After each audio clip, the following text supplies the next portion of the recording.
Definition of economics irraa eegalaa jechuudha yookiin immoo hiikaa economicsii. Economicsii jechuun afaan Oromootiin diinagdee akka jechuuti jechuudha. So let's go or let's start. The term economics is originally derived from the ancient Greek word economia, meaning the management of family or household.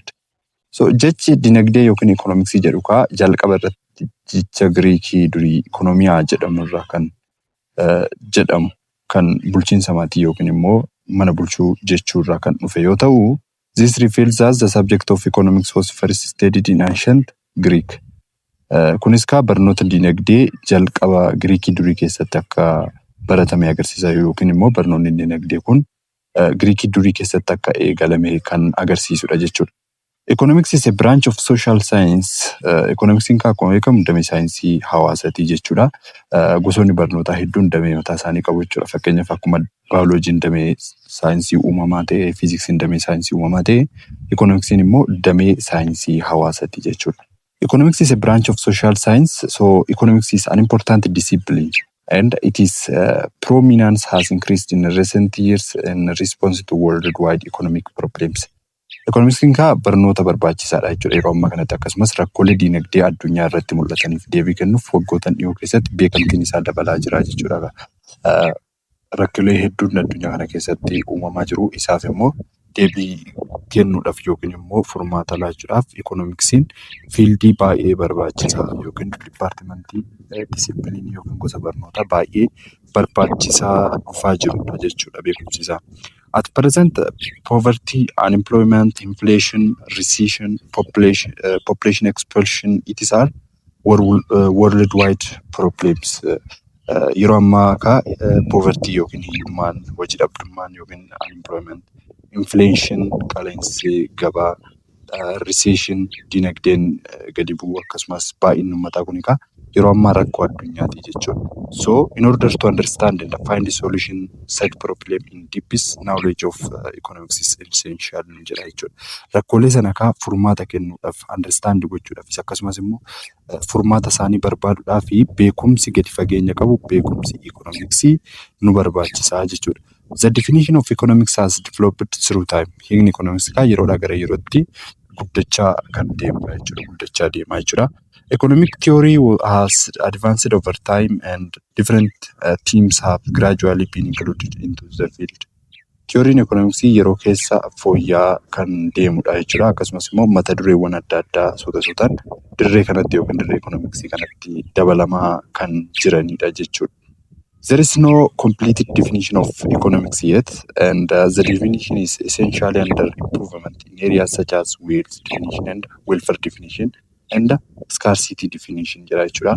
Haga ammaatti kaa hiikni economicsii guutuu ta'e kana jennee lafa kaa'uu hin dandeenyu yookiin clear cut definitionii kan ta'e hin jiru jechuudha. Hiikni isaa keessatti kaa dhimmoota akka qabeenya irratti hundaa'uudhaan economicsii define gochuu dandeenya yookiin qabeenya irratti yoo jennu fakkeenya wealth irratti jechuudha.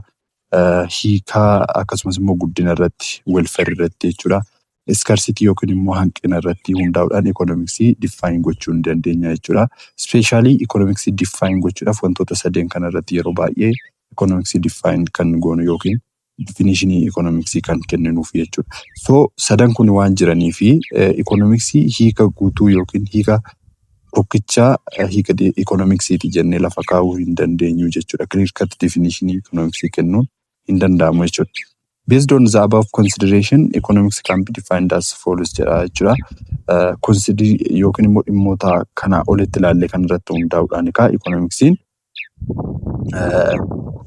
akka armaan gadii kanatti hiikamuu danda'a jechuudha. Economics is a branch of social science that studies the efficient allocation of scarce resource so as to attain the maximum fulfillment of human needs jedha jechuudha. Economicsiin kaa damee saayinsii hawaasaa kan qabeenya hanqina qabu haala bu'a qabeessa ta'een rabsuu irratti qo'atu yookiin immoo fedhii dhala namaa isa daangaa hin qabne guutuuf saayinsii qo'atudha jechuudha. Economicsiin tokko damee saayinsii hawaasaatiin immoo maaliif qo'ata? Studies efficient allocation of scarce resource. Akkamittiin meeshaalee yookiin product isaa ta'u hanqina qaban akkamiin raabsuu danda'ama, karaa ga'umsa qabuun akkamiin raabsuu danda'ama kan jedhuu fi akkasumas immoo akkamitti fedhii dhala namaa daangaa hin qabne, fedhiin dhala namaa daangaa hin qabudha. So fedhii dhala namaa daangaa hin qabne kana akkamittiin attain maximum gochuu dandeenya fedhii dhala namaa kana kan jedhu jechuudha. Wantoota jiran scarce resourceewwan jiran xiqqootti fayyadamnee fedhii dhala namaa kana akkamiin maximize gochuu dandeenya kan jedhu irratti kan qo'atudha jennee hiika definitionii tokkosaa akka kanatti lafa kaa'uu dandeenya jechuudha. As a science of choice, economics studies how people choose to use scarce or limited productive resource such as land, labor, equipment, technical knowledge it is to produce various commodities jedha jechuudha. Akka saayinsii filannootti kaa economicsiin akkamitti namoonni qabeenya xiqqaa ta'e yookiin qabeenya hanqina qaban yookiin immoo qabeenya daangaa ta'an kanneen akka lafaa, humna namaa, meeshaalee beekumsa, teeknikaa fi kan kana fakkaatan meeshaalee adda addaa oomishuuf akka itti fayyadaman yookiin filatanii akka itti fayyadaman qorataa jechuudha. Akkuma dursa kaasuuf yaalle wantoonni hanqina qaban kuni akka fedhii keenyatti yookiin dhalli namaa kuni akka garaa isaatti fayyadamuu hin danda'u jechuudha. Maaliif hanqina qabu waan ta'eef dhumuu danda'u jechuudha. Kanaafuu economicsiin immoo maal godhaa? Akkamiin karaa ga'umsa qabuun akka itti fayyadaman saayinsii qo'atudha jechuudha. Akkamiin filatee akka itti qo'atu saayinsii godhudha jechuudha. The following statements are derived from the above definition of economics. Kanneen armaan gadii kun statementiiwwan armaan gadii kun definitioniiwwan economicsii jechuun ni dandeenya jechuudha. Inni jalqaba economics studies about scarce resources. Economicsiin qabeenya hanqina qaban qo'ata jechuudha. Qabeenya hanqina qaban akkamitti akka itti fayyadamuu dandeenyu qo'ata jechuudha. Akkasumas immoo it studies about allocation of resource. Akkamitti immoo qabeenya hanqina qaban kana karaa ga'umsa qabuun raabsuu akka dandeenyu. Karaa ga'umsa qabuun raabsuu akka dandeenyu akkamitti kan saayinsiin nuuf qo'atu jechuudha. Akkasumas immoo human needs are unlimited jedha jechuudha. Human needs are yookiin immoo fedhiin dhala namaa daangaa hin qabu jechuudha. Fedhiin dhala namaa daangaa hin qabu jechuudha. Fedhii dhala namaa daangaa hin qabne kana immoo economicsiin fedhii dhala namaa daangaa hin qabne kana akkamiin guutuu akka dandeenyu irree qo'ata jechuudha. The objective of economics is to study how to satisfy the unlimited human needs up to the maximum possible degree through allocating the scarce resource efficiently. Kaayyoon dinagdee yookiin kaayyoon economicsii qabeenya xiqqaataa yookiin qabeenya hanqina qaban kana haala bu'a qabeessa ta'een rabsuudhaan karaa efficientii ta'e jechuudha. Rabsuudhaan fedhii dhala namaa isa daangaa hin qabne kana haga danda'ametti guutuun akkamitti akka danda'amu kan qoratudha jechuudha. Fedhii dhala namaa isa daangaa hin qabne kana akkamitti guutuun akka danda'amu saayinsii qoratudha jechuudha economicsiin. So the nature of economics yookiin immoo amala dinagdee haa ilaallu. The lack of uniformity defining economics emanates from shifting views about the subject matter over time. Hiika economics irratti wal fakkeenyi dhabamuu isaa yookiin definitionii economicsii dhaabbataa ta'uu dhabuun isaa yeroo keessa ilaalcha dhimma barnootaa irratti jijjiiramu irraa kan maddeedha jechuudha. Asirratti hundaa'uudhaan some economists consider economics as science while others consider it is an art. Economistoonni tokko yeroo tokko dinagdee akka saayinsiitti kan ilaalan yoo ta'u warri kaan immoo akka aartii yookiin immoo akka ogummaatti kan ilaalanii jiru jechuudha. So economics as a science, economicsiin akka saayinsiitti akkasumas economics as a art waliin ilaalla jechuudha. Science produce a systematic and organized body of knowledge that links causes and effects. Saayinsiin beekumsa qindaa'aa fi sirnaa kan sababaa fi bu'aa walitti hidhuudhaan uumamu jechuudha saayinsiin. This knowledge can be regarded as the knowledge of what is. Beekumsi kun beekumsa akka what is jedhudha jechuudha. Maaliin kan jedhudha jechuudha saayinsiin. In economics, several factors are systematically collected achirraa ka'uudhaan saayinsii akka sanatti define gooneera. Saayinsii kanarraa ka'uudhaan economicsiin maaliif saayinsii jedhama?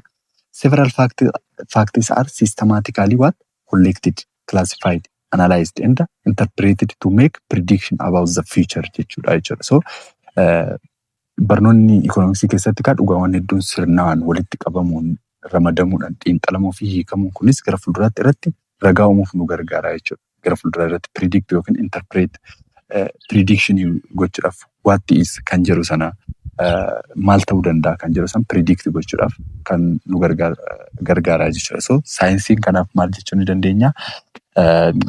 Ikoonomiksiin kanaaf maal jechuu ni dandeenya? Saayinsiidha akka saayinsiitti yookiin as saayinsiidha jechuu ni dandeenya jechuudha. In this sense, economics could be considered as a science. Ilaalcha kana irratti hundaa'uudhaan economicsiin akka saayinsiitti lakkaa'amuu danda'a yookiin akka saayinsiitti ilaaluu dandeenya jechuudha. Economics as an art, dinagdee yookiin immoo ogummaadha. Economicsiin gaafa jennu maal jechuu keenya? One of the important definition of art is technique or way of doing or achieving something. Hiika ogummaa yookiin aartii keessatti inni tokko mala yookiin karaa waan tokko hojjechuuf yookiin galmaan gahuuf itti fayyadamnudha jechuudha. Tooftaa systematic karaa ta'een jechuudha ogummaan. When dealing with problems such as unemployment, poverty and inflation, economics provide principles and methods through which this problem can be solved. Yeroo rakkooleen akka hojii dhabdummaa, hiyyummaa, inflation waliin wal qabatan irratti mudatu dinagdeen qajeeltotaa fi maloota yookiin miitadii rakkooleen kun ittiin furamuu danda'an kennaa jechuudha yookiin immoo qorataa jechuudha. Hence, economics extensively examines the nature and the causes of economics problems and sets the procedures for finding their solution. Kanaafuu dinagdeen bal'inaan amalaa fi sababa rakkoolee dinagdee sanneenii qorataa jechuudha. Akkasumas adeemsa furmaata isaanii argachuuf gargaaran qopheessaa fi jechuudha. From this perspective, we consider economics as an art, akka aartii yookiin ogummaadha jechuu ni dandeenya jechuudha. Asirraa kaanee ilaalcha kanarratti hundaa'uun economicsiin aartiidha jechuu ni dandeenya jechuudha. Viidiyoo barnoota keenyaa asirratti xumureedhaa paartii xumuraa naannoo itti deebiin gaarii ta'u.